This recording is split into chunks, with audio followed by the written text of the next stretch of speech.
zavatra atrena dia ohatrany te hitsangana izany foana hiady, dia ohatrany hoe mahavita tena. Tsisy afa-mizay mihitsy ny sariny zavatra ny ainany Davida ndray andro izay, satria rehefa iny Davida le mpanjenjena nandeha teny nandositra ny Saoly foana ny nataony tamin'ny fiainana, dia rehefa tonga tamin'ny toerana anankiray izy dia nahita lehilahy anankiray atao hoe Nabala. Dia rehefa tonga teo fanena tamin'io lehilahy izy dia izao no nataony an'io lehilahy io hoe hatram'izay a niady ho anao foana, narovako fanananao tany amin'izay rehetra nisy azy, fa tonga eto mba omeo hanina kosa reto olona miaraka amiko reto. Dia ozy izy Nabala hoe raha tsy adalako omeko anao ny haninako, aleko omena ny kisoto izay omena anao. Dia tezitra be Davida tamin'izay hoe izany ve valiny zavatra nataoko anao hatramin'izay, izany ve valiny soa nataoko anao hatramin'izay, fa hatramin'izay teo to amiko fanananao tsisy mipikana ny ray ary, fa izany niady ho anao. Dia tezitra Davida dia ozy izy hoe hoaringako ataoko tsisy miangana io Nabala sy ny fananany rehetrarehetra. Dia tonga ny vadiny Nabala avy any, Abigaila ny anarany, dia ozy izy hoe tena araka ny anarany ty lehilahy ty, ozy izy hoe Nabala fa tena fahadalana ny ao aminy, fa aza miady ho anao fa aloha Jehova hiady ho anao. Aleloia. Dia nanindry fony Davida, tsy namono an'le lehilahy. Dia hitanareo rehefa tsy tonga Davida nandringa anazy, dia Andriamanitra amin'izay nitsangana teo amin'ny toerany, dia maty le Nabala. Tsy tadidiko izay no an'ny kankana angambany. Andriamanitra niady ho azy. Dia izay mihitsy ny tian'Andriamanitra amintsika, fa indraindray izay ny réaction antsika matetika rehefa misy zavatra mitranga, te hitsangana foana ianao, dia te hanao zavatra ianao, te hiady ho an'ny tenanao ianao. Ary indrindrindrindra amin'ny fotoana anankiray, le ohatran'le nahazo an'i Davida hoe rehefa misy olona izay nasianao soa ka tsy namaly soa anao, dia amin'iny ianao te hitsangana hoe za ve mba valina, aza tratrako ary. Fa Andriamanitra te hiteny amintsika hoe avelao Andriamanitra hitsangana eo amin'ny toeranao, dia izy niady ho anao. Amen. Faharoa dia izao, misy fotoana koa nefitsika mila mitsangana. Aleloia. Misy fotoana ianao mila mangina, dia Andriamanitra miady anao. Fa misy fotoana ianao mila mitsangana, dia sahanao mamaly izay rehetra fiantsiana tonga ao amin'ny fiainanao. Dia ohatr'izay ihany ny ainan'i Davida ihany le izy, satria maninona? Jerenareny ny aingan'ny tantaran'i Davida, vao nanomboka izy tamin'ny tondran'Andriamanitra azy andeha hiady amin'ny Goliata, dia inona ny zavatra nitranga? Nandritry ny 70 andro Goliata nanao fiantsiana, nanao défi. Dia ozy izy Davida hoe izany fiantsiana izany kosa ve tsy ho valiana? Misy fotoana ianao zany mila mangina, fa misy fotoana ianao mila mitsangana, dia ianao mila mamaly ny fiantsiana rehetra tonga eo amin'ny fiainanao. Dia nitsangana Davida, ny zanak'Israely nandritra ny 70 andro tsisy nahavaly an'io Goliata io, satria isan'andro miantso foana hoe mitsangana izay mafy be aminareo, tsisy sanitsangana. Dia nitsangana Davida tamin'ny andro anankiray, dia ozy izy Davida hoe fa maninona ny tsy valiana ny fiantsian'ity lehilahy ty? Tsika manana Andriamanitra mahery eo amintsika. Dia nitsangana Davida namaly azy. Dia inona ny zavatra nitranga? Mbola tonga teo amin'ny setry niady ara, rehefa tonga teo amin'ny tena niady amin'izay izy roalahy, dia mbola nandeha aloha ny fiantsiana. Dia hitanao, izay mihitsy ny plan de vola eo amin'ny fiainantsika indraindray. Ataony aloha izay anakivinanao moralement, ataony izay aketraka anao manoloana ny zava-misy, satria raha vao mijery fotsiny ianao, izay no nahatsara azy. Davida tsy nijery izay fitsangany Goliata, fa ny fatany dia izao, tsisy dikany io manoloana ny Andriamanitra. Aleloia. Tokony ohatr'izany ny fomba fijerintsika isan'andro.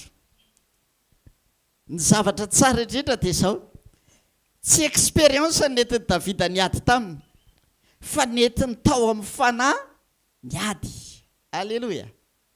Nentiny tao amin'ny tontolo ara-panahy niady, dia tena nahatonga azy nitsangana hoe tena possible resy ty, satria ny Andriamanitra lehibe noho io. Rehefa nitsangany Davida dia hainao ny toy ny tantara na resy izy. Aleloia. Misy tenin'Andriamanitra ao amin'ny Isaia 6:20. Isaia 36:20.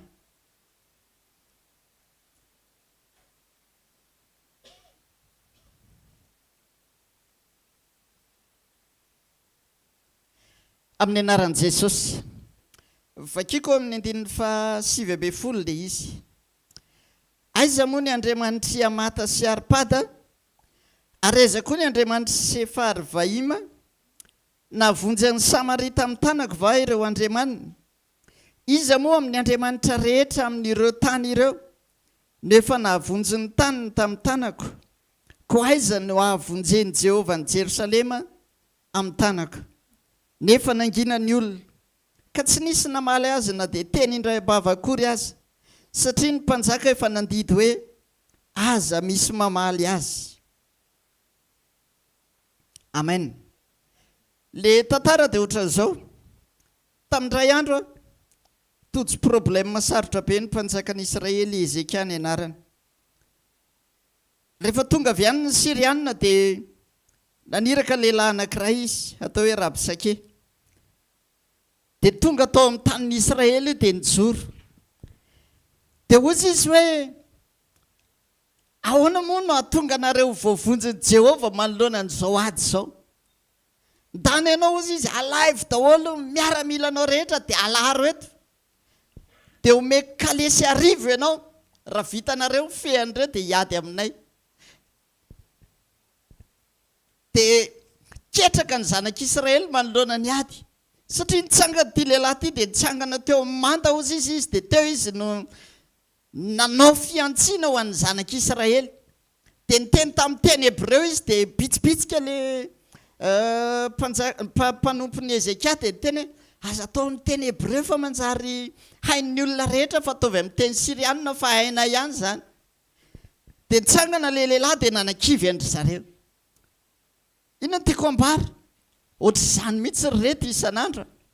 Ianao ve tsy mahatsiaro hoe misy fotoana isan'andro ohatran'ny misy fiantsiana zany tonga eo amin'ny fiainanao. Dia misy fotoana zany ohatran'ny hoe tena manakivy ianao ny zava-misy. Hoe ianao ve ho tafavoaka ao anatin'ny situation io? Andriamanitra ve afaka hamonjy ianao anatin'ny zavatra sarotra hatrehanao io? Amin'ny fotoana rehefa tsy mitodika ianao mibanjina an'Andriamanitra, raha vao tsy izay ny réaction anao voalohany dia ketraka manoloana ny zava-misy ianao. Fa ny tsara indrindra dia izao, nangina ny vahoaka rehetra ozy izy ny tenin'Andriamanitra. Lasa Ezekia nitodika nitady an'Andriamanitra tamin'ny fony. Dia jerenareo ny famonjena nentin'Andriamanitra ao andry zareo, tsy takatry ny saina akory. Ny zavatra nitondran'Andriamanitra azy ho tafavoaka tao anatin'io ady io. Ny zavatra rehetra hoentin'ny fahavalo, izay fiantsiana rehetra, sahianao mijoro. Mamaly zany fiantsiana zany. Manana finoana ao anaty dia mitsangana fotsiny hoe rehefa hoentinao amin'Andriamanitra ny ady, dia izy mitsangana miady eo amin'ny adinao. Tadidio fa sarin'ny fiainantsika dia tsisy hafa amin'izao. Misy tontolo anankiroa, monde réel sy ny monde spirituel. Dia tadidio fa araka ny tenenin'ny mpanompon'Andriamanitra hoe aza ampidininao amin'ny nofo ny ady. Raha vao hoentinao amin'le monde réel le izy dia resy ny anaranao zay. Fa tsy maintsy miditra ao amin'ny monde spirituel ianao, zay vao afaka no tafavoaka ao anatin'ny zavatra hatrehana. Dia izany no mahatonga ny hitanareo hoe tonga ny ady ohatra indray mandeha zao ny zanak'Israely avy any, i Josua miaramila miady eny amin'ny tany, Mosesy manandratana ny ery. Satria maninona? Misy ny any amin'ny monde réel miady, fa misy ao amin'ny spirituel miady. Ka dao tsika hiditra ao amin'izany tontolo zany mba ahafahantsika mifankahita amin'Andriamanitra isan'andro ao amin'ny tontolo ara-panahatsakantsika. Andao hivavaka-tsika. Misaotra mankasitraka ray amin'ny anaran'i Jesosy ary tia indray ny fotoana anankiray ahafahanay mifankahita aminao ary mifankahita amin'ny teny iray androany.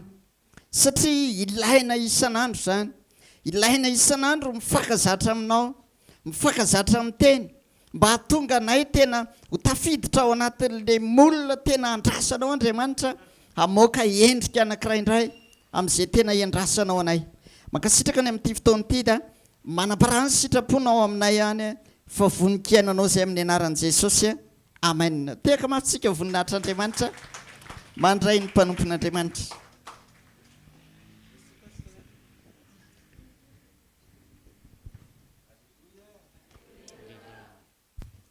Dao tsika isotra an'Andriamanitra misora azy amin'ny fonao manontolo makasitra azy amin'ny fananao rehetra ataovy azo antoka hoe tonga eto amin'ity toerany tsy tsika amin'ny maraina tsy jery mpanompon'Andriamanitra tsy jery olona ho ampiasain'Andriamanitra fa hibanjina an'Andriamanitra.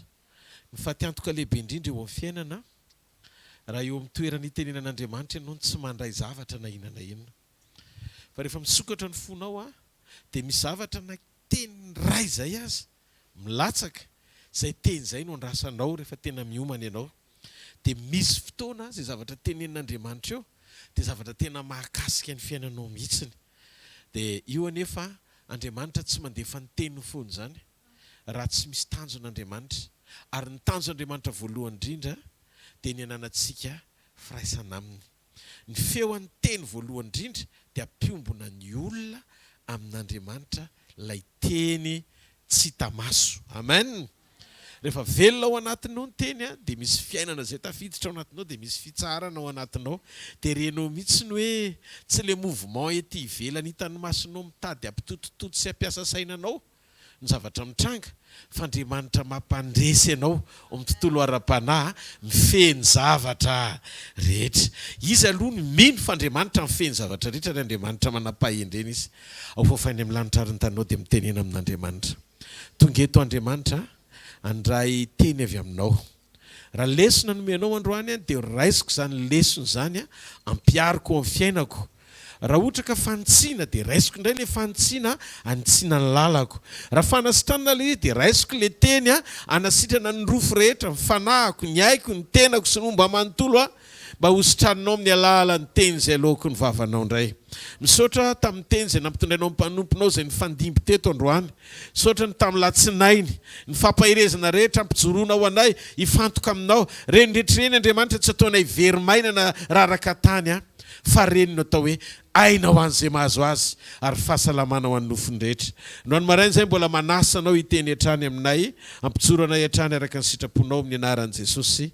Amen. Dao tsika ity tanana mafy be ho an'Andriamanitra. Mahazo toerana toko miarabantsika tsiray avy indray tonga ao anatin'ny sekoly maraina androany. Mino afa fotoana itenen'Andriamanitra amintsika tokoa ny androany amin'izao maraina mpamindrapo vaovao zao. Alleluia. Amen. Maty toko faraika ambin'ny folo anisan'ny tenitena nanaitra tamin'ity maraina ity. Rehefa nivavaka dia nangataka tamin'Andriamanitra mamaky baiboly dia teo amin'ny pejy io no nisokatra voalohany dia teo ny aingany fampahirezana ho an'ny androany. Inona ny zavatra tiany lazainy eto? Ny tiany lazainy eto dia ny hoe aza faritana amin'izay zavatra tsy voatery ho eritreretin'ny sainao mety ny fisehoan'Andriamanitra. Misy fisehoan'Andriamanitra tsy voatery hifanaraka amin'ny zavatra eritreretin'ny sainao. Eritrereto ijoro vavolombelona kely amintsika. Zavatra iainanay ao an-trano ilay izy. Zavatra iainanay ao an-trano. Salamo mama, nandeha izy ny sabotsy, tonga teo amin'ny fanatrehan'Andriamanitra. Dia maraina mifony iny indray, dia reraka indray, vizana indray. Dia zany hoe zany rehefa hitanao zany teo amin'ny fanatrehan'Andriamanitra, nitsangana izy, ny ampitsony iny izy tonga dia reraka. Dia mikoropaka kely ny ankonana rehefa misy zavatra mitrango ohatra rehefa inona ny zavatra mitrango ohatra misy eta zany mety be dia tampotampoka eo dia tsy mety tampoka dia ohatr'izay. Dia mitsikitsiky ianao mieritreritra n'ilay izy hoe Jesosy eo ninona hitan'ny masonay zavatra trehanay dia tsy izay ny pirofo anehoana fa tsy eo amin'ny fiainanay ianao. Dia io lesona io tiako andraisantsika fampianarana androany satria matoa ilay zavatra lalovanay eo amin'ny sekolin'ny fiainana. Andraisanay lesona ilay izy dia rehefa ao anaty fatonina ianao mivavaka indray dia manomboka me hitanao ny fisotra ny zava-misy hoe misy fitsaharana, misy eloava amin'ny fiadanana kely a, dia manomboka hitanao indray hoe misy tanan'Andriamanitra miditra tsehatra. Zany hoe eninao zany eo amin'le fiainana sy le zavatra lalovana hoe tsy ny zavatra hita maso mihitsy no hamaritra ny hoe no hamaritanao hoe ohatrany tsy eo ve Andriamanitra sa tsy niaino izy. Raha vao zay ny zavatra misy dia efa manomboka tafiditra ny fanahy ny fakisitinana. Satria tsy tokony hakasika ny finoanao mihitsy na ny ara-pifandraisana amin'Andriamanitra sy ny fiombonana ao aminy ny fiovaovany zava-misy hita maso. Mateo 1:20 manoko amin'ny 2 ovakitsika amin'ny anaran'i Jesosy. Ary rehefa reny Jaona tao an-tranomaizina ny asa nataon'i Kristy dia naniraka ny mpianana izy. Anao aminy hoe ianaova ilay hoavy sa mbola hafa nandrasantsika. Ary Jesosy namalaka nanao taminy hoe mandehany ianareo ka ambarao amin'ny Jaona zao renareo sy hitanareo zao. Mahiratra ny jamba, afaka ny mandringa, diovina ny boka, ary malady ny mandreny marenina, atsangana maty, ary ny marahelo dia hitoriana ny filazantsara. Ary sambatra zay tsy ho tafotoina noho ny amiko. Amin'ny fotoana io Jaona any am-ponja. Samborin'i Herôdy izy satria nanitsy any Herôda tamin'ny tsy fahamarinany Herôda. Dia ny samboriny izy dia ampidirina any am-ponja. Dia ny ampitso marainana io izy le ho tapando. Ao am-ponja izy miandry ny famonjen'i Kristy. Mafantatrareo ve? Mafy ny ataky ny Jaona teo afaka ao am-ponja izy satria fantany zavatra hitranga raha pitso. Dia misy izy hoe zao no tena ilako an'le Jesosy, le Kristy tamin'le nahalalako azy fa izy no Mesisy mpamonjy ny Israely. Zao no tena ilako azy. Alors nefa ny zavatra nitranga tsy ny fanaraka tamin'le nenirasany azy ny hetsika Andriamanitra hamonjy azy. Dia mahafantatrareo ve ny zavatra nisy? Jaona mpanao batisa ny mission-any dia anambara sy anondro an'i Kristy an Jesosy ho Mesia. Amboary ny lalan'i Jehovah, ataovy mahitsy ny lala kalehany. Raha ny marina tsy tokony anao batisa olona be dia be Jaona fa ese daholo zay talohan'i Jesosy rehetra. Fa Jesosy rery dia ampy ho amin'ny batisa ny Jaona, ho amin'ny mission ny Jaona. Satria napahitana ny masom-panahy ny Jaona ara-paminaniana ny fisian'i Jesosy olona hitokana mitondra ny fahotana zao tontolo zao. Jaona 1:20. Indro ny zanak'ondrin'Andriamanitra izay mitondra ny fahotana zao tontolo zao. Zany hoe talohany ho fonjy io sokatra tsara ny masom-panahiny Jaona, feno fanahy tsara Jaona, nampahitany Jaona hoe Jesosy ny Kristy. Fa rehefa tao anaty problème Jaona teo tafavoaka amin'ny fonja, niatrika situation ohatranao, dia adinony daholo sy voafafa, saika voafafa mission-any. Satria tratrana fisalasalana izy vokatry ny fiandrasany an'Andriamanitra hamaly ny filany ara-potoana. Le filany ara-potoana io mila mivoaka zao dia zao izy. Hitanareo, le matery fantohany io ratsy mitandriny ianao, lalana misokatra ahafahan'ny Satana mampiditra anatin'ny fahavarim-barianana, afoana ny mission anao ray manontolo mihitsy. Dia tena tao anatina fahaterena tao am-pody Jaona no niteny hoe naniraka ny mpianina izy, andana hoe mba hiteneno jereo Jaona hoe ianao ve hono hoe le hoavy sa mbola hafa anondrasantsika. Dia teny zany izy hoe raha ianao tokoa le izy dia efa nivonjenao tato misy zavatra tsy normal kely zany, misy zavatra matery indraindray mampametra-panontaniana anao, mbola eo avy Andriamanitra sa tsy eo.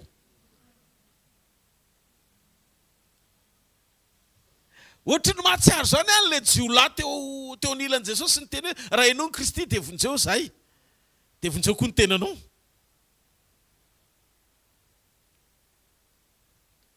Ry havana, ny tena aretina eo amin'ny fiainana tsy hoe ny manjoanao ny sarotra vahana fa ny fifantohanao te hamaritra ny fisian'Andriamanitra eo amin'ny fiainanao ho mpamaolana sy ho pompier. Mpamono afo. Zao dia zao. Fa rehefa tsy mifanaraka amin'izao dia zao. Ao ve Andriamanitra? Raha tena marina fa ao Andriamanitra, maninona ny ohatr'izao zavatra mitrangy eo amin'ny fiainako? Mety tratran'izany confusion zany koa Jaune. Efa maninona zao zavatra eo mitrangy eo amin'ny fiainako? Dia zao no tiako ho fantatrao. Fa tsy nanafaka ny Jaune atao mihitsy Jesosy hatramin'ny farany. Tsy azo atao an'izany izy. Zay le retin'ny standard ao maraina. Tsy mahareteka ao an'Andriamanitra. Hitanao fa misy aretina, misy point, misy zavatra tena mila reglena mihitsy eo amin'ny fomba fijery sy eo amin'ny sekolon'ny finoana iarahantsika amin'Andriamanitra.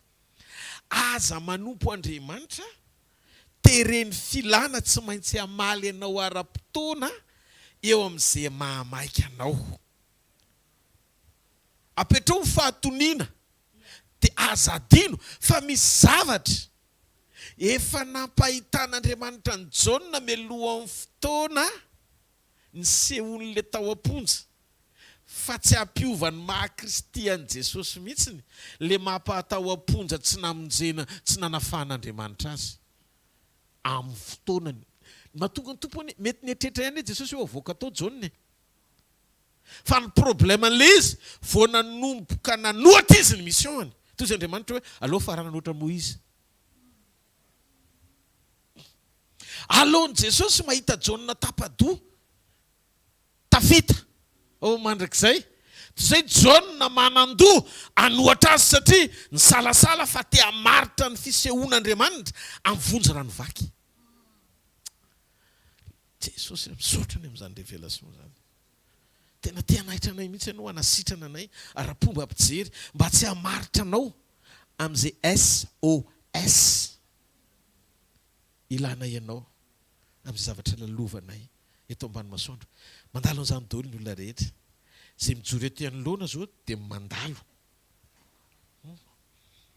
Ary za tsy tantara aminao inona ny lalovako.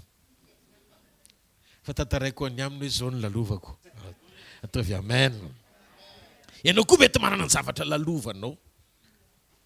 Fa fataro fa raha vao mihidina ranofo ny ady dia tsy mireagira Andriamanitra. Tsika tsy natao hiady ho atsika eto amin'ity tontolo hita maso ity fa natao hapakatra ny adintsika ao amin'ny tontolo ara-panahy.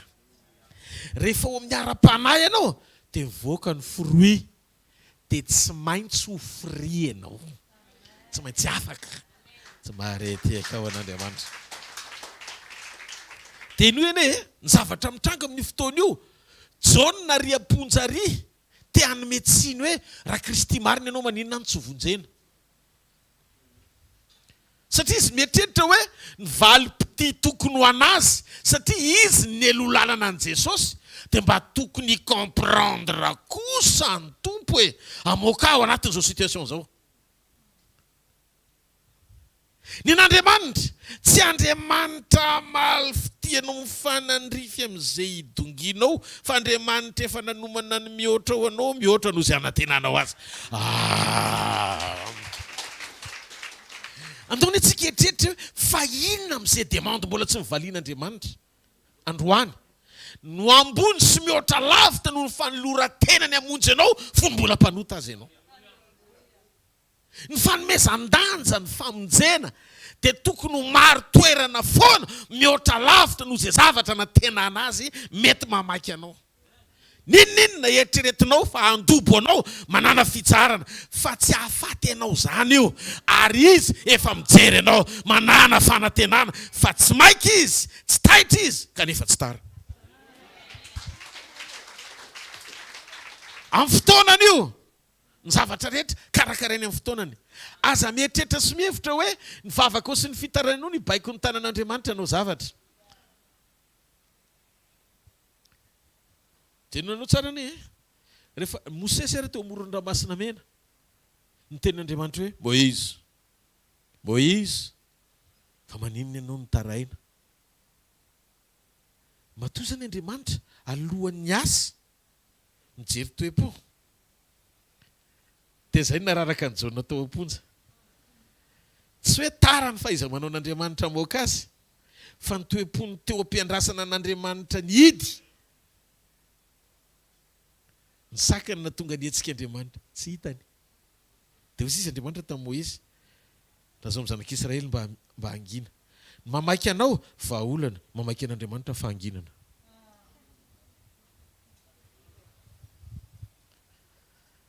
Fanamasina no tena pio zay androany maraina. Ampio zay fanamasina. Tena hibanjina sy hahita tsara ny eo am-ponao. Zao ne ny sekrean'ny fanompona sy ny fiarahana amin'Andriamanitra dia ny fahatakarana nananao ny zava-miafina ao am-pon'Andriamanitra. Rehefa mamaky tenin'Andriamanitra dia fataro amin'ilay teny vakiana ny ilain'ilay ho vakiana. Ny vakiantsika eny tsy soratra fa fo n'Andriamanitra. Dia gaga ianao porotro Moïse, porotro maty ako, reny vato efa miaingy, ary magaga any amin'ny dezera ry zalahy mbola mahita vato. Zany hoe izy zany efa mety mivimpiny ny an-trano hoe raha sendra misy ady eny an-dalana, fa tsy voatery ho an'ny Moïse. Io vato mety hoe ho an'ny Filistina ohatra, na mety hoe tsy fantatra fa misy vato aloha any sakelehana, fa ny any amin'ny dezera ohatra mifasika mibetsaka ary. Azonareo mipetraka ilay izy aloha aloha tena manaraka tsara daholo, indrindra eo amoron-dranomasina zany vao mba hifasika amin'ny be dia be. Dia nalaina ilay vato, napirimina izy ilay vato any anaty sakosy. Tokony anjara voatendro amin'ny Filistina mivadika tampoka rehefa tsy tezitra Mosesy ry zareo, any Mosesy daholo nifatratra. Olona ray nifatrarana vato efa manaliny. Teo izy Mosesy, reo fa miandry, ranomasina mena tsy azo oharana. Ny Egyptiana telo ny problema Mosesy, ny Israely mitora-bato, ny ranomasina mena tsy azo anoharana, ny Egyptiana manentsika avy ao aoriana. Dia azonareo hoe zany hoe problema telo sosina loloavina. Normal Mosesy raha amoron'ny ranomasina mena mitoloko hoe inona no ataoko. Dia Andriamanitra nefa fa olana goavana mandehandeha foana ao anatin'izay matapidalaka. Aza fafana ao asainao fa zany izy zany. Fa zao ny toe-ponao fotsiny, aiza ny fifantohanao? Ny toerana ametrahanao ny fifantohanao no hamaritra zay ao anatinao. Hoy Jesosy tamin'i Moïse, Moïse, fa maninona no mitanondrika ianao? Fa maninona no mitolefika? Ohatrany hoe gaga Andriamanitra. Ianao zany mahita ny mahazo anao hoe normal raha mitanondrika, normal raha ketraka, reto sy reto azonao tany saina zay hitany masonao. Fa zay ny tena ahalalana fa mino an'Andriamanitra ianao. Tsy voafetra eo amin'ilay hita mampitanondrika ny fomba fijerinao, fa mahalala le tsy tanondrika miaraka aminao fa tonga pahery ianao ary manana ny lalana mihoatra noho izay hitany masonao sy ny fahatakarana mampamorona azy ianao. Zay le miteraka fahatoniana ao anatinao. Hoy izy, lazao amin'ny zanak'Israely mba handroso fandrosoana. Ianao hono hoe angina, nareo hono hoe angina, fa Jehova no hiady ho anareo. Midika, za tsy ady ratsy mangina ianao, fa raha mbola mandrea misy fitabatabana na tsy eto aza fa hato. Eto anie miezaky ny mangina indraindray, fa ny ato indraindray ny ato e fa izy ampangino teneno zareo ndana reseo lahatra ny anjaran'ny Mosesy zany mitondra afatra inona le afatra nampitondrain'Andriamanitra azy zay zao le fitoriana teneno ny zanak'Israely hangina zay le message lazao amin'ny zanak'Israely mba hangina Exode 14:13-14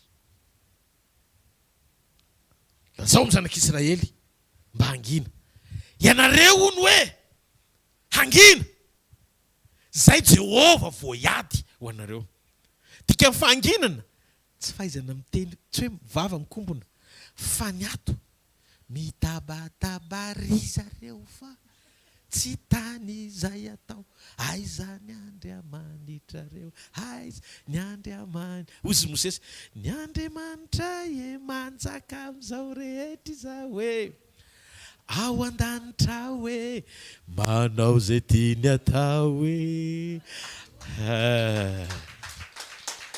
ao anatin'io Andriamanitra raha angina ianao isafidiny angina eny tompo angina dikan'io mangina mandoalika mivavaka miaina ampahatoniana mitoetra ampahatokiana fa ny fisiny eo amin'ny fiainako dia fitsarana ho halleluja iny zany tonga dia hita soritra be zay le mahatonga manaitra foana hoe ny fahatsaran'ny communion verina foana zay ny fahatsaran'ny communion na ny fiombonantsika amin'Andriamanitra dia miteraka fahatoniana ao anatintsika miatrika fahasarotana satria isika mahalala fa le Andriamanitra zay ivavahantsika dia Andriamanitra manana ny lalana sy ny fomba fihevitra zay iverana antsika rehefa eo ampitanana ny fiheverana anao dia aza merikerika hoe mbola ndray anjara kely amin'ny fiheverana anahy tsy ny fiheverana ao anao fa ny fiheverany anao izy malala ny hevitra zay iverany anao fa zao le izy tsy tonga dia aseony eo le izy mba hampitsahatra anao tsy le zavatra mitranga tsy le valiny amin'le zavatra ilaina no miteraka fitsarana fa le fitsarana no miteraka le valiny amin'izay zavatra ilaina dia aza ahodiny zay lalan'Andriamanitra zay hoe za tsy mitsahatra raha tsy vitany ataoko tanteraka ny ilaiko tsy zay le principe ao amin'Andriamanitra mitsahatra aloha vo mety ny zavatra rehetra tsy aretehaka matoa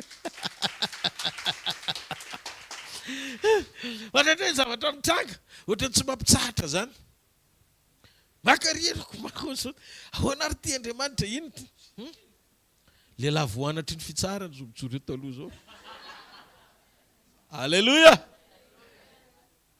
tsy afaka izara zavatra tsy anananao ianao fa misy degré le fitsarana misy karazan-javatra ohatry ny asehoan'Andriamanitra zany a dia vitanao ihany no mitsahatra dia anao zany efa mieritreritra hoe efa oketsika zany a ty Andriamanitra hoe ty ndray ary misy sary vaovao e halleluja izana toetra hoe atraizany fatra ny fitsaranao dia rehefa asehoan'Andriamanitra le sary dia mbola hita soritra ihany fa kainao mbola tsy nitsahatra dia aiza ny hitako fitsarana miditra ao amin'ny teny amin'izay ahoana moa no nataon'Andriamanitra dia nasehoan'Andriamanitra no matitoko faraky ambin'ny folo mandana mamijery any Jaona za ery ampitorinteny ery midoka azy faran'izay enjana ary milaza ny fahamarinana rehetra momba azy amin'izay natera-be hivavy tsy misy lehibe noho i Jaona mpanao batisa Jaona mpanao batisa ry amponja amin'ny teny hoe iveny Kristy sa tsy hoe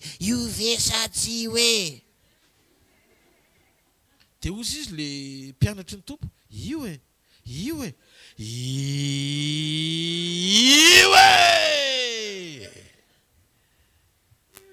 zany hoe tsy nampiovany maha Kristy azy na vova ny olany Jaona na tsy vova ny olany Jaona tandre mametraka fanontaniana ny amin'Andriamanitra azy amin'ny fampitahana ny fisiny eo amin'ny fiainanao amin'izay mamporotra anao fa arary kibo ianao fa tsy miova izy anontanio nalaoko nangina ozy tamin'ny tompo sao dia mbola tokony toy ary ty fifadiny ty satria ny fandiny tena netretiny efa vita nene mako tsika te ionona amina fandiny tena ao anatin'ny fotoana itokanana zany fandiny tena tsy misekoly ny fitokanana ao anaty vavaka sy fifadikanana ihany fa ao anatin'ny tontolo andrenesanao ny feon'Andriamanitra manitsy ianao dia mamantatra ny tenanao ianao tokony mbola andinika bebe kokoa sa tsy atao hoe fanetretena fandavatena ny aiky ny tsy fahomby azanao eo anatrehan'le te hampahomby ianao amin'ny fiadanany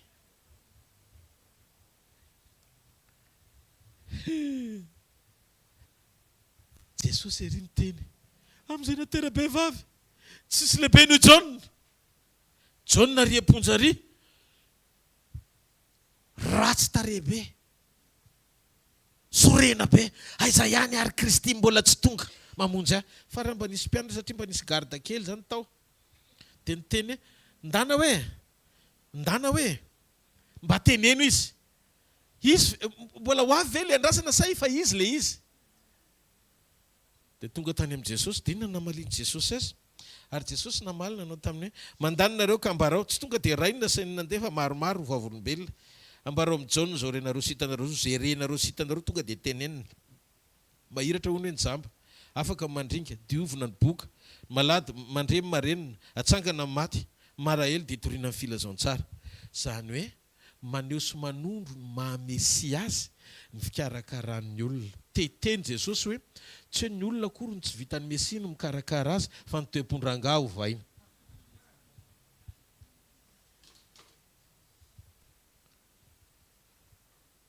parallèlement zany John ry manontany ny vokatra ry mitranga te-piasanao koa tenaitinao koa Andriamanitra misy fotoana ianao tian'Andriamanitra hifaly ny hita zay taony eo amin'ny fiainan'ny hafa fa tsy fatra-pitsetra an'izay mbola tsy nitranga teo amin'ny fiainanao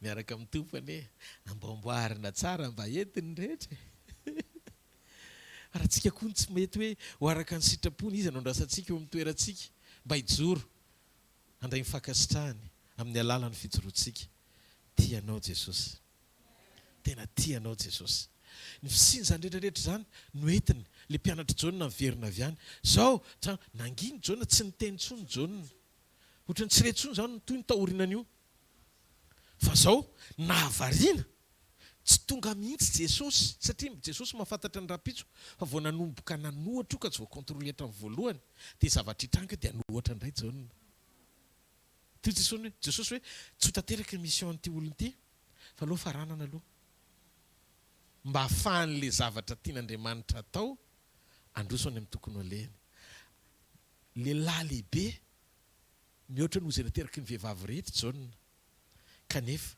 ratsy fiafara ny fahafatesany tapadoha izy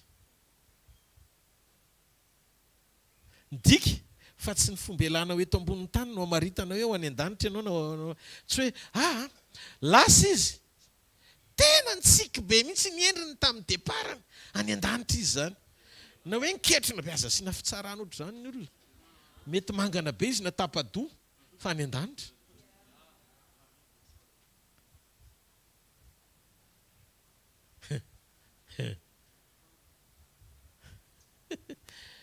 mahavariana amin'izao tsisy olona nanatitra voninkazo tany amin'ny fasan'ny John raha ohatra ka lehilahy lehibe indrindra amin'izay natera-behivavy zany tena tokony misy discours tena na hoe fandevenana enjana be tokony katedrala miavaka faran'izay tsany teto ambonin'ny tany nampidirana azy ary tokony tena hoe Rolls-Royce no nitondrany razana satria zany hoe tsy manana titre akory hoe apôstôly na zavatra ohatrohatry zany zay hoe goavany hoe inona le aja sy voninahitra zany amin'ny fanompony fa Jesosy teny amin'izay natera-behivavy tsisy lehibe no John kanefa John tapaka ny lohany zany hoe tamin'izy nalefina zany tsy hita hoe nakaiza le izy fa ny fotoam-pananganana fotsiny tadiaviny fanahy masina le dia akambany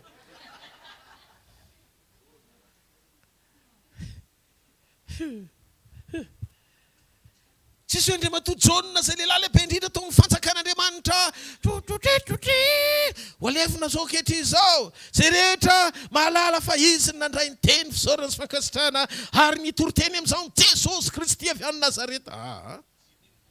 Tsisy ninina maty fotsiny dia nalevina tsy fantatra kory aiza amin'ny fasany. Tsisy cortège nandevina akory. Tsisy naninona fosy Jesosy mission accomplie eto ambony tany dia samy miala.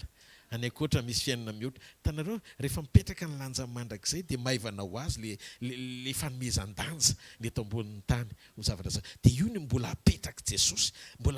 Zany ny ao am-pon'Andriamanitra. Eritreretra Jaona nila vonjy SOS. Fa Jesosy tsy taitra mihitsy. Ny antony Jesosy tsy rototra amin'izay matery antsika. Za zao mizavatra matery ana ary tena faly be mihitsy. Tena tiako fantatrareo fa raha ohatra ka tenenina sy anontaniana hoe iza ny tianao Pasteur Rodolphe. Androany mama miverina tonga dia matanjaka be dia mademoiselle. Sa very ny zavatra rehetra dia aloha ny zavatra rehetra very ihany tsisy raha raiko an'izany. Joro eto amin'ny teny an'izany. Zany matery azy zany. Fa tsy zay aloha ny zava-misy dia zao mivadika ho fisaorana ny fandehan'ny mety zavatra rehetra satria tsy maintsy makeo isika. Dia zao ary ianao insiste amin'ity principe anankiray ity hoe hitaraina ako hoe zay nitaraina rehetrarehetra tamin'i Jesosy tsisy nandray fankasitrahana raha era napetera azy. Foazy ianao SOS, foazy ianao fa matsy zay. Fa marenina ary kely finoana. Zany le valiny avy any. Marenina ary kely finoana.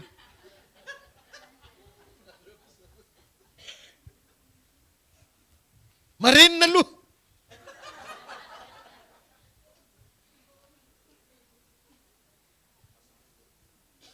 Tsisy bedy zay nanao an'izany.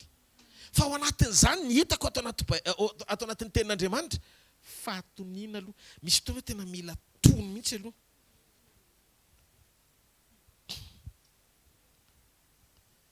Ianao zany hoe ny ato tsy maintsy mandeha ara-potoana. Ny ary tsy maintsy manana ara-potoana.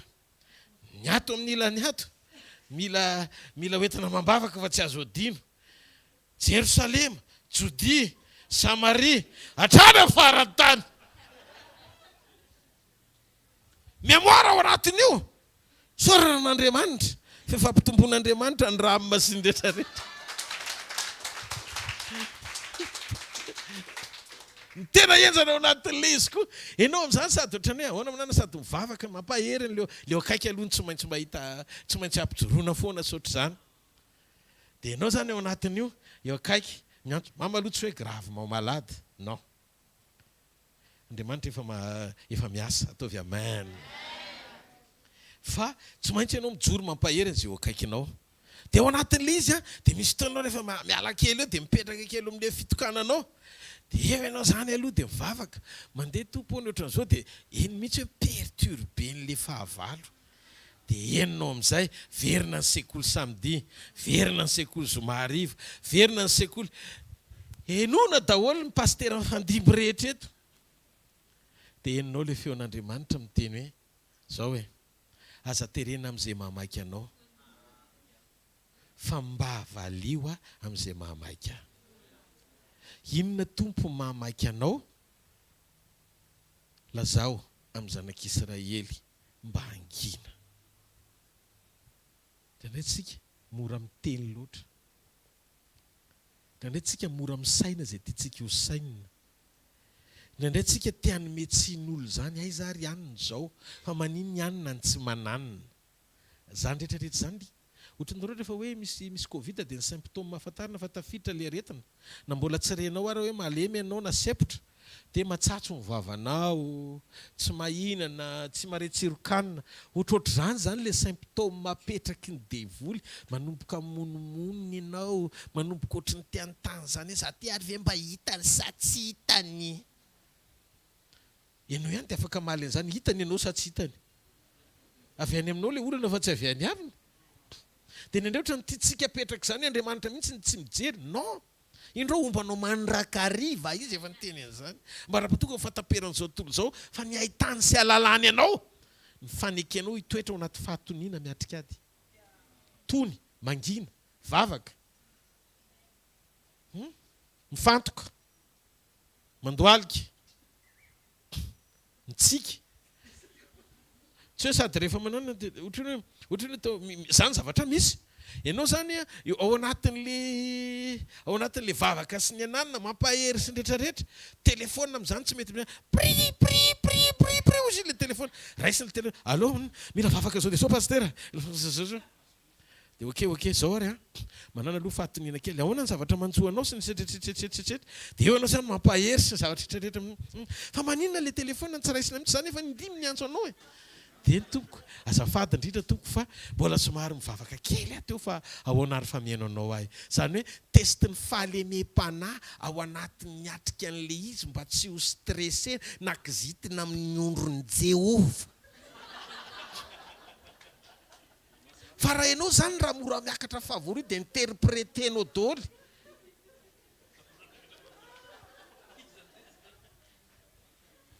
raha mora miakatra zavatra tretra raha isinao amin'ny fomba olombelona daholo mampidina eo amin'ny nofo daholo tsy fantoka ianao nanana hoe jerevy Jesosy le izy koa ny tsy ianao no mitondra an'le izy ko maninona ianao mavesatra testen'Andriamanitra hoe sao de mba ianao ihany ary no mitondra an'le izy mianatra ianao manankina sy mametraka amin'Andriamanitra tsy tokony ho mora sorena ny olon'Andriamanitra jereo masony akaiky ianao signe ana orgueil zany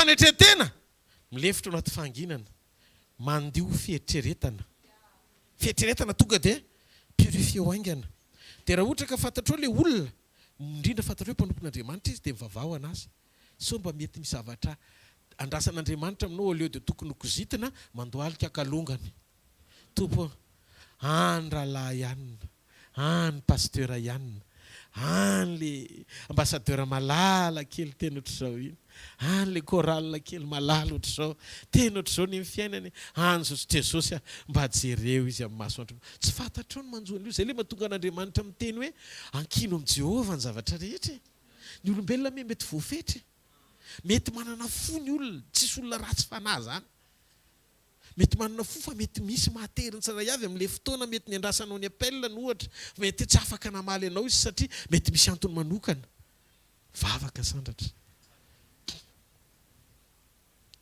atsagnany ny tanan'izay mare ny feoko mora fa tsy hoe mafy be zay rehetra miandrandra ny Jesosy tia mba ataovy ao am-pore ity teny ity amen eo amin'izay le izy de hozy Jesosy nana teneny jaona mahiratra ny jamba zany hoe tsy miseho any fotsiny le izy fa tily izy efa miseho zay ny mahatsara ny herin'ny témoignage ny entin'i Jesosy ny jorona ho an'ny jaona nananganana azy hoe misy zavatra mitrango ohatr'izao ary ambadimbadika ary atsy ambadimbadika atsy koa misy zavatra misy ohatr'izao zao re taon'Andriamanitra reto reny zavatra reny ilaina anehoana fa tsy hoe tsy mikasika fiainan'olona Andriamanitra mikasika izy fa jaona ny mila amboarina ka ninona zavatra tsy mitranga mbola tsy tany masonao meo voninahitra izy efa nitranga satria hoe rehefa nitranga teny amin'ny hafa ary ny hafa foana neny tompo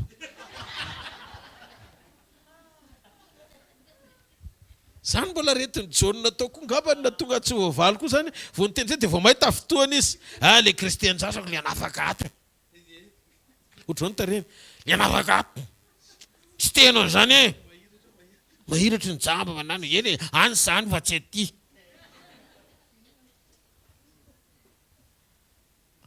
zareo masony eo akaikinao mifaly rehefa manao zavatra Andriamanitra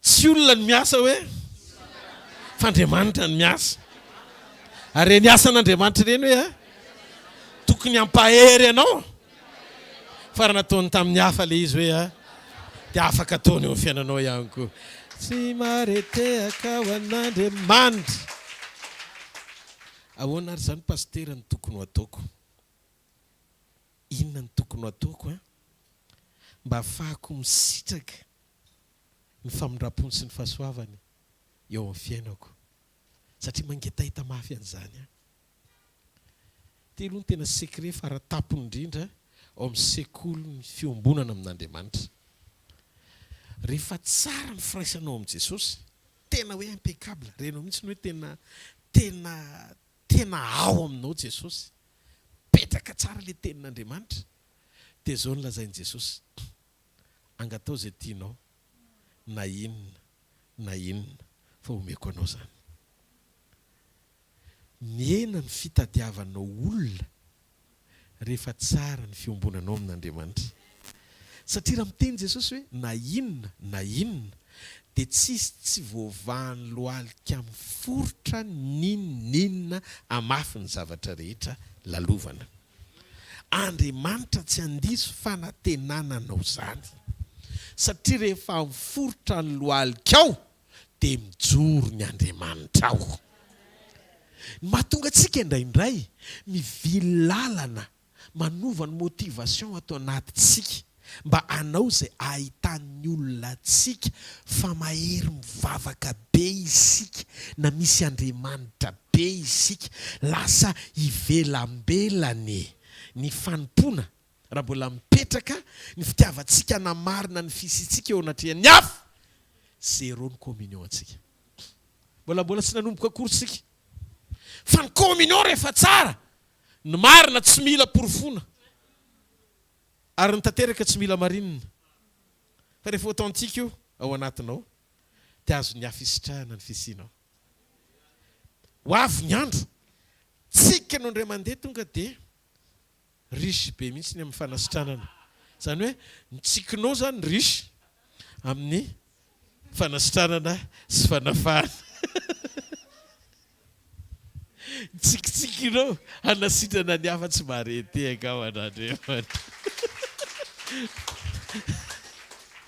feny fifaliana ny endrikao satria le endriky le fifaliana mivoaka avy ao anatinao alleluia le endriky le fifaliana mivoaka avy ao anatinao dia izy fiatraikany amin'izay mihaino anao sy manodidina anao alleluia rehefa tena velona ao anatinao le vokatry ny fanahy tonga dia reniny hafa manodidina anao lanjan'le fitiavana midégagé fitiavana ngeza-peo avy ao anatinao ianao manafaka ny olona pahoriana manodidina anao satria tsy hainao tsony iny zao fotsiny ataovy izay disponible anao an'Andriamanitra fa rehefa feno azy ny ao anatinao sy ny toe-panahinao dia afaka miseho Andriamanitra amin'ny alalan'ny fisianao sy ny présence anao zay ny titony ity maty amin'ny tena mba ho zaka an'Andriamanitra mba Kristy velona ao anatinao rehefa velona ao anatinao Kristy miaina amin'ny parole miaina ny tabataba fa mitombo ny fanafahany amin'ny alalan'ny fisianao dia iny zany efa faratapony dia mosaiko nofonoana koa mametraka fa rehefa tsara ny fiomboranao amin'Andriamanitra miaina ny fitadiavanao olona fa mahatonga antsika zany mitady fampaherezana manolana na olona na pasteur na mpanompon'Andriamanitra rentsika hoe mbola faible ny ao anatintsika dia ilainy ianao mandray fampaherezana avy any amin'ny hafa zay le fampaherezy ianareo satria tsy tonga dia ary tanteraka 100% eo amin'ny lehilan'Andriamanitra azy daholo ny rehetra dia iny zany tsy azo novanao avinavin-kevitra hoe mila miambina tsara ianao mahalala ny fahatanterahany fiombonana misy eo aminao sy Andriamanitra hoe tena efa impeccable ve sa tsy raha zay ny zavatra misy dia mandana mandoalika fa miainanao rery izy fa misy fotoana koa Andriamanitra mitaky raha misy roa mifanaiky aty ambony tany satria indraindray rehefa variana matetika ianao rery ianao dia mihevitena hoe tsy mila nizaniza nefa misy zavatra tsy hanananao fa petraka Andriamanitra eny amin'ny hafa raha misy roa mifanaiky aty ambony tany ka angataka izany dia azonao avy amin'iraiko zany an-danitra zany misy zavatra tsy mivaratsy anatin'ny fanekeny olon-droa Andriamanitra zany manamboatra io toe-po io dia anao mahafantatra sy mizaozy an'le izy lasa lavitra ve le avinavo-po dia mila mihetrikely mandiny tena hoe mitady akatra ny tohan'izy zany atao anatiko Andriamanitra ianao ihany dia mahalala le izy fa mangataka aminao aho tena tiako iheny zany toetrako zany tena tiako iheny zany zavatra tsy mety zany hiala hiaisitra tso ny fiainako mila mifanampianao aho ataovy amen misy olona tena tian'Andriamanitra ve eto androany maray firina indray teny androany hoe sitrana amin'izay zavatra rehetra tokony hanasitran'Andriamanitra azy ndao ity an-tanina mafy an'ny tompontsika militsika mahay makasitraka an'Andriamanitra amin'ny fisehoany eo amin'ny fiainan'ny hafa militsika manome voninahitra an'Andriamanitra sy ny fisiny tamin'izay zavatra efa nahatsapahantsika ny fisehoany teo amin'ny fiainantsika na itsika ihany azy dia mila tsika mandray lesona mandaa tena mandaa inona hoe mandaa nyity tenantsika ity tsy ho teren'le filana hamaritra ny fisian'Andriamanitra amin'ny fiainantsika hoe eo tokoa izy na tsy mety mifanohitra amin'ny zavatra eritreretinao zavatra mitranga fa tsy midika akory zany hoe tsy eo izy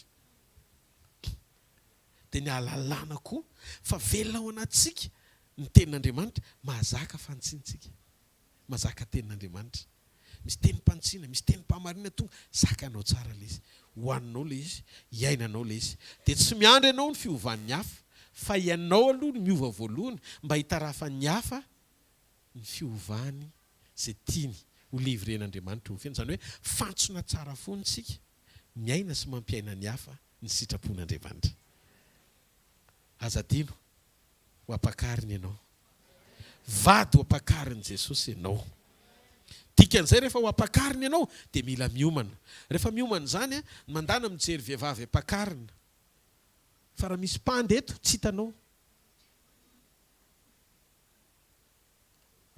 alleluia raha ohatra hoe misy tandratandra tsy tiany avoaka dia fa raha misy indraina ohatrany hoe tianisy tandra dia sy zavatra maintomainty ena mitsy ohatrany hoe misy tampoka satria nahoana zay apety sy atsara azy amin'izay faran'izay tompony tiany ivoahana amin'ny fotoana ampakarana azy ohatr'izay mihitsiny jerentsika hatramin'izay zavatra faran'izay pitika indrindra tokony hoe sorona hatsangany ny tanan'izay mandrea aza vela izy ho tavela eo tsy ezakao le izy fa Andriamanitra ny anaisotra anao anatin'le izy fa ianao fotsiny mila manaikotariana iainan'le izy dia rehefa neny ny trompetra mifankahita amintsika ny tanjona na rehefa aveo ary Jesosy no tonga dia afaka miova ny zavatra rehetra dia mety mieritreritra ianao pastera azafady mbola tsy marana talo fa maninona mijery an'le akonako mijery an'zao tsy anjaranao zany fa ianao fotsiny raha vao mety dia raha mino ianao dia tsy ianao ihany novonjena fa ianao sy ny ankonanao dikan'izay ny fifezana Adama anie no mivara lina dia ny apetian'ny liona ny ove mba azonao ve mipetraka le izy satria Adama no nasain'Andriamanitra hitandrina sy asany sa nankininy amin'ny fijoroany Adama kay ny fahatsarany Edena ara-panahy mihitsy le izy vao nanompoka ny odiny Adama varalina dia naray manontolo hatramin'ny apety amin'ny biby ny ova daholo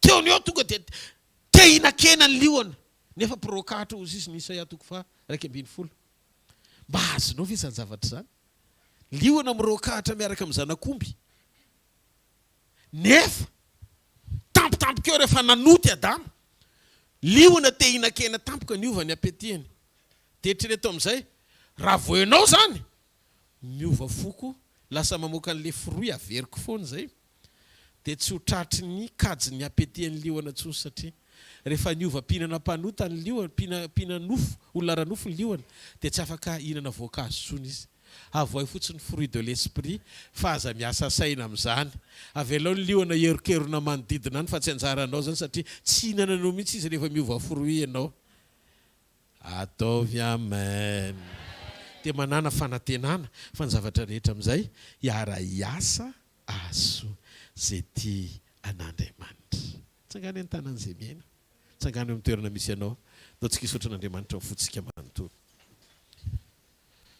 Andriamanitra raiko misaotra anao noho ny fitiavana sy ny famindram-ponao androany maraina tiaka sitraka anao ny amin'ny toe-po sy ny toe-panahy tianao hitondrana ny fiainam-panomponay zay rehetra mahakasika anay indray eo am-piazakazana sy eo am-panatanterahana ny sitraponao fotoana izao teny hijoronay eo amin'ny programanao fotoana izao teny hijoronay eo amin'ny sitraponao fotoana izao tena andehananay araka ny teninao fotoana izao tsy hibanjina anay afa-tsy ianao fotoana izao hiandrandranay ny fiovanay anahaka anao fotoana izao Jesosy izy tsahanay koa nikasika ao anaty fanginana sy fiadanana ao anatin'ny sekolim-panasitranana dia niteny ianao hoe mino fa tahaka izay anasitranana ny fiainam-panahinareo no anasitranana ny nofonareo noho izany nampifamatoranao ny fiainam-panahinay ny zavatra rehetra izay mikorina eo amin'ny fiainanay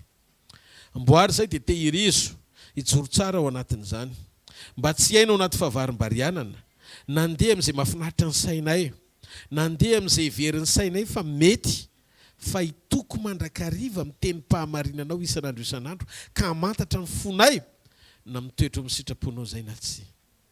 Tompo, tehirizo ny ankonanay, tehirizo ny mpiara-manompo aminay, tehirizo ny asa fanompona maneran-tany, tehirizo ny tsara avy isam-batan'olona mba ho mpanompo miandro papakatra isa segondra. Tena ianao ihany no afaka iazona anay amin'izany Jesosy. Dia oka androany maraina satria fantatro fenao milaza ho am'rainao amin'izay ny fanasitrana anazy amin'ny lafiny rehetra. Raha vao manaiky ozy izy ianao ny fony dia ho karakaraiko ny momba azy. Ampitoero anatin'ny olonao ary ny fiadananao, ampitoero anatin'ny olonao ny fitsarana hifankahitany aminao. Aza vela izy tahotra, aza vela izy tebiteby. Indraindray zay miasa saina amin'ny zanakay lavitra toerana anay dia zany mankarary anay fa nga moa anay izy anao izy aloha. Ny tananao hoe tsy fo fa mahavonjina lavitra reny ankonanay reny, ny tananao afaka mikasika azy any amin'izay misy azy ihany. Indraindray zay ohatra miasa saina amin'ny ray aman-dreninay lavitra anay, amin'ireo olona mbola hoe akaiky ny foniny nefa tsy ho akaiky anay, tsy ho vitanay reny fa petraka eo ampelantananao. Ary zay mino fa mifamonjenao afaka akasika ny tsiray avy isan'ambara tongany any amin'izay misy azy. Ary zay ny porofom-panehoana fa nofo no nateraka fa ny fanahy an'Andriamanitra. Dia oka ny aina ho arovana ho amin'ny sitrapon'Andriamanitra mandra-piavinao. Fampionona amin'izany ozy izy Paoly. Fantatro Jesosy fa velona mandrakizay ianao. Ary teaneo aminay ianao tahaka izay lesona nomenao any Jaona mpanao batisa. Fa ny mamaika anao dia ny lanja ny mandrakizay. Vao mitady joro Jaona hamaritra ny fisianao amin'ny zavatra hita maso, tonga dia nomenao lamosina hatramin'ny farany. Satria tsy zany mamaky anao fa na jiolara fa tsy lehilahy lehibe indrindra amin'izay natera be vavy fa jiolahy vao nametraka ny lanja mandrakizay hoe tsarovy rehefa tonga any amin'ny fanjakanao ianao tonga dia nitodika ianao na nome lanja azy hoe any paradisy ianao androany dia androany ihany. Fantatro ny mamaky anao hoe ary azoko amin'izay ny eo am-ponao tsy azony dia volofitahany zany tsony ataovy amen. Rehefa mipetraka ny lanjany mandrakizay ho ambony ny zavatra rehetra dia hijoro ianao ho sary-piaro satria fantatrao fa arak'izay ao am-ponay tokoa ny zavatra torianay, araky ny vesatry ny ao anatinay ny zavatra hijoronay. Mandehana fa raha mbola misy eto mavesatra eto tany, raha mbola misy eto mavesatra eto tany ny fonao dia zay no mahatonga an'izay zavatra ilainao mbola tsy tanteraka ra-potoana amin'izay fomba irianao amalina Andriamanitra anao. Fitsorony ao anatinao, apetrao amin'ny fonao ny taninao dia mivavaha amin'Andriamanitra. Ray masina tsara indrindra izay ny an-danitra, vavaka izay androany, fitsorony eto anatin'ny fonay Andriamanitra, tsy raikitra amin'ity tany ity. Ohatra lany fotoana mitsetra teny eto fotsiny amin'izay zavatra mbola tsy hitany maso. Na misy ataontsika aza hoe faniriana ao am-po na tsy fahendrena ao anatin'ny saina lalao, mety hoe hafa ny zavatra tenen'ny vava nefa hafa ny fandresen-dahatra ao anatin'ny fo, hafa ny motivation ao anaty eo am-panatanterahana na ny asanao na ny fanompona na ny fiarahana mpiara-manompona manodidina foany amin'ny rano solatsaka tao Kalvari zany. Angatao ny rahan'i Jesosy anafoana an'izay programan'ny Satana mitady ampifikitra anao eto an-tany lava be, mitady atonga anao iaina amin'ny fiainana fanaony zao tontolo zao. Angatao Andriamanitra mba horava ny fanorenana rehetra mitady azona anao tsy ahafahanao tena mifankahita amin'ny fahatsarany sy ny voninahiny amin'ny anaran'i Jesosy Kristy avy any Nazareta. Esory ny avinavim-po, esory Andriamanitra ao. Izay zavatra tsy araka ny sitraponao rehetra ao anatinay tsirairay avy. Ny tsy fitiavana, ny fankahalana, fialonana, ro enta mavesatra rehetra Andriamanitra. Tsy mbola mety tsy mampahazo aina anay amin'ny fotoam-pampakarana. Tompo Andriamanitra ny lanitra ao amin'ny anaran'i Jesosy. Vavaka izay, ao koa tanteraka eto anio ny fanafana izay tononoko amin'ny anara maherin'i Jesosy Kristy avy any Nazareta. Raiso ny fanafananao avy amin'ny Jesosy. Dia ao koa sitrana ianao androany. Mandana mody miaraka amin'ny fanasitrana ambony rehetra. Hositrany ny ainao, hositrany ny fiainanao, hositrany ny tenanao io. Izy dia Andriamanitra ny fahafenoana. Ary tamin'ny Jaona mpanao batisa izy dia nilaza mihitsiny hoe io Kristy izay fivavahantsika io dia Jesosy Kristy mpanasitrana. Andana teneno amin'ny Jaona, andana teneno amin'ny Jaona zao teny zao mahiratra ny jamba, afaka ny mandringa. Jesosy sy ny fampahiratana ny jamba tsy azo sarahana, identité zany. Jesosy sy ny fananganana sy mampandeha ny mandringy tsy azo sarahana fa zany ny identité. Tafiditra ny identité zany. Zany tsy prioritaire. Ohatra nametrahany Jonas fa manaraka ho azy. Dikan'izay miprofim-panehoana fa eo izy mety ny zavatra rehetra. Mandehana ary fa mety ny zavatra rehetra. Aza mifantoka amin'izany fotsiny fa velao Andriamanitra hiasa. Dia mandehana fa rehefa votsitra ianao hovotsora ny zavatra rehetra. Zao tovy eo an-tsaina, izay fotsiny dia vita ny toroteny androany. Rehefa votsitra hony dia hovotsora ny zavatra rehetra. Hitahanareo anie Jehovah ka hiaro anareo. Mba mirapiratra ny tavany aminareo Jehovah ka mindra fo aminareo. Anandratra ny tavany aminareo Jehovah ka aminareo fiadanana. Amin'ny anaran-dray sy ny zanaka ary ny fanahy masina. Amen. Mahazo toerana toko vetivety. Vaovao alohan'ny iravahantsika. Sady anao fanaritsika ao an'Andriamanitra. Zavatra vaovao androany isika tsirairay avy dia tian'Andriamanitra mbola hiditra ao anatin'ny fandinitena manoloana ny teny izay voaraintsika. Voavidy ty teny ity dia misy fotoana vereny kely any an-trano. Asa nareo raha manao an'izany. Dia nay manao an'izany rehefa tonga any an-trano dia mamerina ilay teny ilay mandeha. Dia ny teny averina mahasoa. Dia rehefa mivavaka ianao dia mba hangatao Andriamanitra. Inona atao anatin'ilay teny kay ny zavatra tokony ho arahako sy tokony hinoko ary tokony ekeko. Aza mifantoka amin'ilay problema tsony. Fantoha amin'i Jesosy. Fa raha jaonina raha ny sokafa ny lalana, ianao koa sokafa ny lalana. Ataovy amen moa. Dia ny fanompoana tonga dia azakazaka be Jesosy amin'ity. Amen. Dia zavatra rehetra ho ataontsika ho ataon'Andriamanitra vita faingana. Ataovy amen. Iazakazaka mihitsy Andriamanitra ohatran'ny inona moa? Ohatran'ny diera vavy. Mihoatra noho ny diera vavy ny rapida be mihitsy hitondra antsika ho any amin'ny avoantsika izy. Tsika ny miazakazaka ohatran'ny diera vavy fa Andriamanitra mitondra antsika amin'ny vitesiny. Amen. Zany hoe soloiny ny tongom-panahinao afaka hitsambikina hihoatra noho izay fatakaranao. Ohatra izany Andriamanitra rehefa mahita ny fotsika hoe mety aminy. Mety moa ny fotsika eo? Ataovy amen moa. Mety moa ny fotsika eo? Dia ao ary fa izay fo mety izay no iarahantsika manompo an'Andriamanitra mandra-piveriny Jesosy any amin'ny raha ho any lanitra.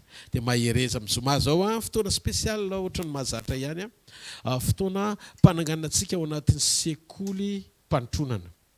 Ary ny sabotsy maraina fandraisana ny fanasan'ny tompo miaraka eny amin'ny tranom-pokony Analakely ny zoma hariva sy ny sabotsy. Rapitso maraina sekoly mpanambiana toetra sy fitahi mpanahy. Ary ao anatin'izany koa misy tokantrano kely tafiditra ao anatin'ny fotoana isaky ny alarobia izay rahantsika ny pasteur Jao Rabeatsy. Ny zoma hariva eny amin'ny tranom-pokon'olona, ny sabotsy maraina eny amin'ny tranom-pokon'olona ary ny eny an-tranontsika koa tsirairay avy dia inoko fa izy fotoam-pivavahana isaky ny hariva sy maraina miaraka ny mpianakavy kely sa tsy izany?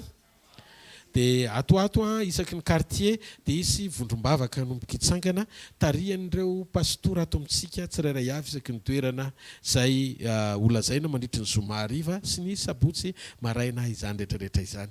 Rehefa mba samy malalaka tsika ohatra ny lahady hariva dia mba samy manantona an'ireny toerana ireny fa nisy koa ny voninahitry ny famoronana etsy Ambatomena. Tanimena, etsy Tanimena isaky ny lahady maraina amin'ny sivora. Dia misy koa no amin'ny selle etsy amin'ny pasteur Njivany, etsy Fort du Chêne. Isaky ny afino pasteur? Amin'ny folo maraina. Dia misy koa any amin'ny pasteur Miamina, any amin'ny Mbomanga kely isaky ny alahady koa pasteur zany misy natsona anao fiangonana dia misy manao vondrombavaka ohatr'izany. Fa izy rehetrarehetra ireo dia ao anatin'ny missiona avokoa. Dia ny rehetra koa izay manam-pandriana sy manan-ketaeta mba hanangana an'izany vondrombavaka izany mba hahafahana manaitra ny olona sy mitahiry ny fiainam-panahintsika tsiray avy handroso hatrany ao anatin'ny fanompoana dia tsarintsika manovy sy manohy hatrany ao anatin'izany hoe vondrombavaka izany ampitsoro ny fiainam-panahintsika sy hitehirizana antsika ao amin'izay lalana manana antsika ho apakarin'i Jesosy. Sa tsy izany io? Isaroa lesy lahatra tena ilainy izany ao ary mitsangana amin'ny toerana misy antsika. Dia todio ny olona telo amanefatra kely dia zareo fahasoavana pitsikiny izy. Fa fahasoavan'Andriamanitra matoy izao fahasoavan'Andriamanitra matoy izao